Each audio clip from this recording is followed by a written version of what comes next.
Mm, geeky blog.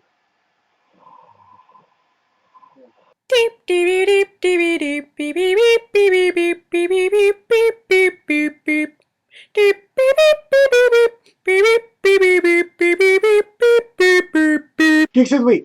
Steph was saying goodbye to San Francisco, and I'm super mad at her because even her with messy hair looks better than me with comb hair. Like, this is me trying, guys. Lulu couldn't be here because she was working some monster hours. She sent some of you her love, you know who you are, and she's going to go to Sabo. Uh, she's going to a convention this weekend. So if you see her, say hello. Nikki couldn't be here because she's a very important Dragonborn cleric in D&D, and she had cleric duties. Plus, her AC was messed up, and she lives in the desert. So making a video, no thank you.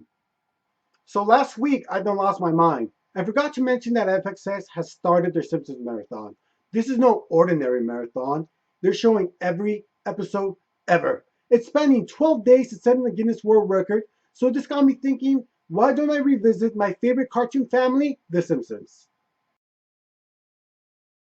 Set in the town of Springfield, USA, Homer and Marge Simpson are raising their 2.1 children, Bart, Lisa, and Maggie. And that is the basic premise of the show. This is a traditional family sitcom. You know, it's about the Simpson family. They deal with home, school, work issues. It's about the relationships within the family and their friends. It has the right amount of cartoon, wacky humor with some crazy plots. I can honestly say it's a show that tries to cater to adults and children. I haven't seen the old episodes in such a long time that when I was watching them during the marathon, I was trying to keep my perspective. I was trying to think, would today's generation, watching these for the first time, still enjoy them? And I really want to believe they would. They definitely would find it old fashioned because it's not as edgy compared to what's out now. Back when the first debut, it was, but by today's standards, it is tame. Still, the old episodes are funny and more clever than anything out now. It's not just a bunch of random jokes that just happen. It could be funny without being vulgar or cursing. Not that there's anything wrong with vulgarity or cursing, and you could quote me on that. The episodes that hold up best are definitely the Halloween ones. Do yourselves a favor. If you do nothing else, at least watch the Treehouse of Horrors. I continue to watch it to this day, and they have tried to modernize it a bit, but at its core, at its heart, it has to stay true to what it is, and that is a show about a family. I am such a fan of The Simpsons. I have it on DVD.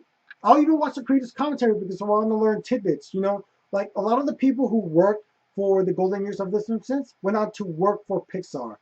No surprise whatsoever. I definitely recommend watching the show from season 3 forward. It's my understanding that after the marathon, all the episodes will be available online. At least watch the Treehouse of Horrors, which leads me to a question this week. What is your favorite Treehouse of Horror? Even if you haven't seen any, at least watch one, you know? And give it your attention when you do. Put your phone down. You know, we're all guilty of multitasking, especially me. I'll be working on something with something playing in the background. But to really enjoy this, you gotta give it your attention. Let it hook you in a little bit. So that was my Simpsons rant, and I hope you enjoyed it. At this point, you're probably wondering why am I wearing this awesome cool shirt? Well, for starters, it's because I miss Nikki. And secondly, it's because this Monday is the 30th anniversary of Ghostbusters. In celebration, they're re-releasing the movie in select theaters. I'm lucky enough to have one of those theaters near me, so yeah, I am going. At this point, you should know the love I have for this movie and this fandom. I believe I reviewed it on this channel, but in keeping with the theme of the video, I decided to revisit the Ghostbusters.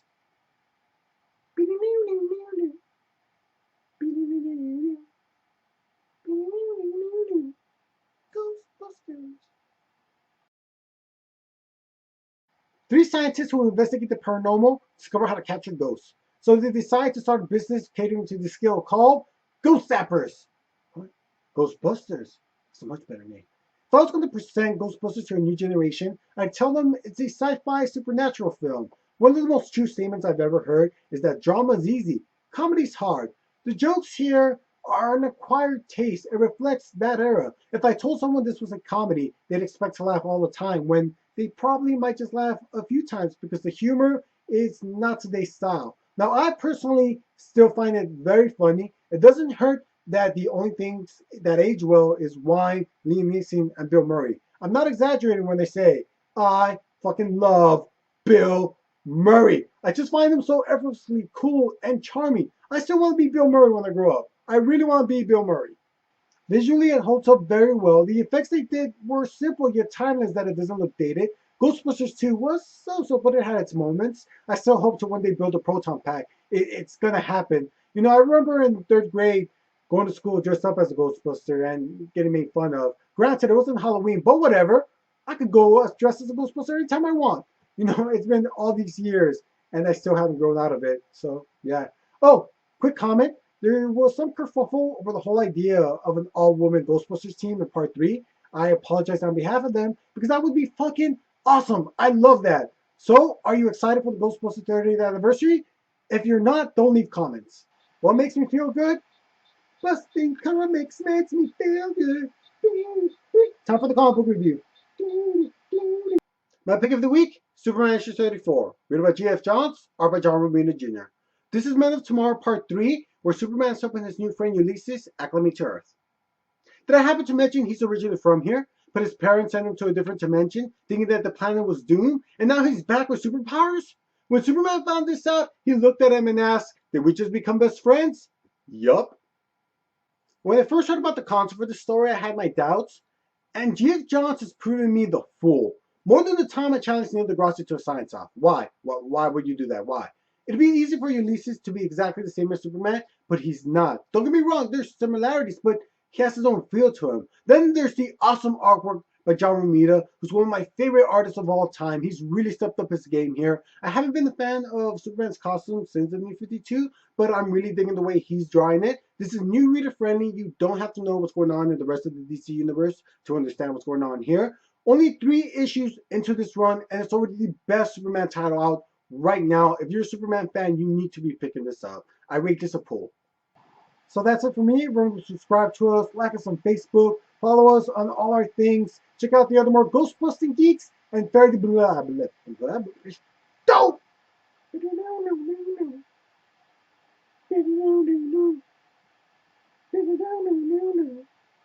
Ghostbusters!